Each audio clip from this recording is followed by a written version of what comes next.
చేరువచ్చిన పదవికి ప్రవీణ్ ఇస్తున్నాను వందనాలు తెలియజేస్తున్నానండి. ఇప్పటివరకు చక్కగా రక్షకులు నడిపించిన వందనాలు తెలియజేస్తున్నాను.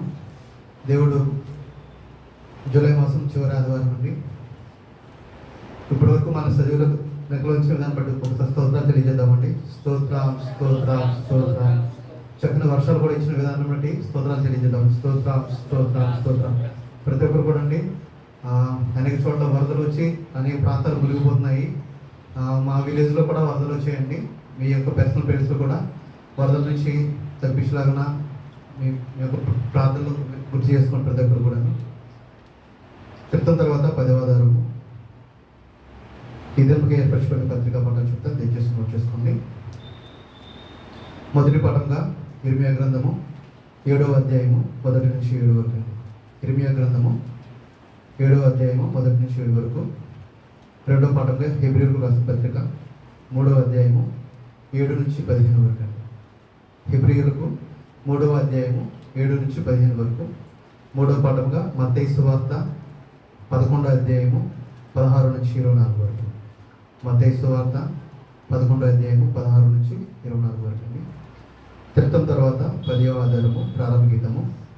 నేనైతే దేవునికి మొరపెట్టుకొందును, ఆయన నా ప్రార్థన ఆలకించును. వారు నా మీదికి రాకుండానట్లు సమాధానము కలుగజేసి ఆయన నా ప్రాణమును విమోచించి ఉన్నాడు. పురాతనము మొదలుకొని ఆశీనుడగు దేవుడు మారు మనసు లేనివాడై తనకు భయపడిన వారికి ఉత్తరమిచ్చును. నీ భారము యెహోవా మీద మోపము, ఆయనే నిన్ను ఆదుకొనును. దేవా, చెవియొగ్గి నా ప్రార్థన ఆలకింపుము, నా విన్నపమునకు విముఖుడవై ఉండుము. సంగ్రహ ప్రార్థన. ఓ దేవా, నీవు ముఖ్యంగా దయాదాక్షిణములు చూపటం వలనే నీ సర్వశక్తిని కనపరుస్తున్నావు. మేము నీ ఆజ్ఞల చొప్పున నడుచుకొనుచు నీవు దయతో మాకు వాగ్దత్తము దయచేసి ఉన్నావు. నీ పరలోక భాగ్యమందు పాలువారమగునట్లు నీ కృప అత్యధికంగా అనుగ్రహింపమని నీతోనూ పరిశుద్ధాత్మతోనూ సదా ఏకదేవుడై యుగయుగములు జీవించు పరిపాలించునుండు నీ కుమారుడును మా ప్రభువునైన యేసుక్రీస్తు ద్వారా వేడుకొనుచున్నాము. ఆమేన్. ఉద్గమన గీతము. యెహోవా, ఒకడు తన కన్యపాపను కాపాడుకున్నట్లు నన్ను కాపాడుము. నీ రెక్కల నీడ క్రింద నన్ను దాచుము. నీ సన్నిధి నుండి నాకు తీర్పు వచ్చునుగాక. నీ కనుదృష్టి న్యాయముగా చూచును. హల్లెలూయా హల్లెలూయా. నా దేవా, నా శత్రువుల చేతిలో నుండి నన్ను తప్పింపుము.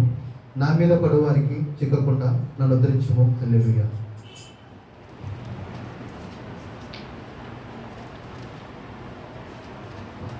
అపోస్తలుల ప్రారంభం చెప్తాను, దయచేసి ప్రతి ఒక్కరు బిగ్గరగా చెప్తామండి. నేను పరలోకమును భూలోకమును సృష్టించిన సర్వశక్తి గల తండ్రి అయిన దేవునిని నమ్ముచున్నాను. ఆయన జనితైక కుమారుడును మన ప్రభువునైన యేసుక్రీస్తును నమ్ముచున్నాను.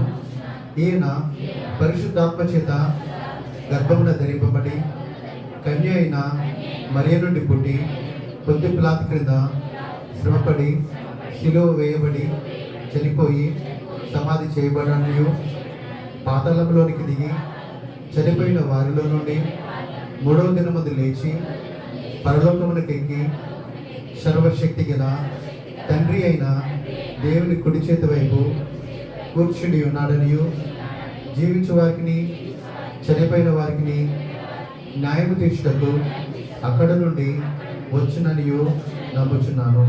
నేను పరిశుద్ధాత్మని నమ్ముచున్నాను. పరిశుద్ధ క్రైస్తవ సంఘమును, పరిశుద్ధుల ఐక్యమును, పాప పరిహారమును, శరీర పునరుద్ధానమును, నిత్య జీవమును ఉన్నవని నమ్ముచున్నాను. ఆమేన్. చదువుకున్న దేవుని దీవించుకుని కాక మన మధ్యలో ఫిలిపై గారు ఉన్నారు. వాక్యాన్ని శ్రద్ధగా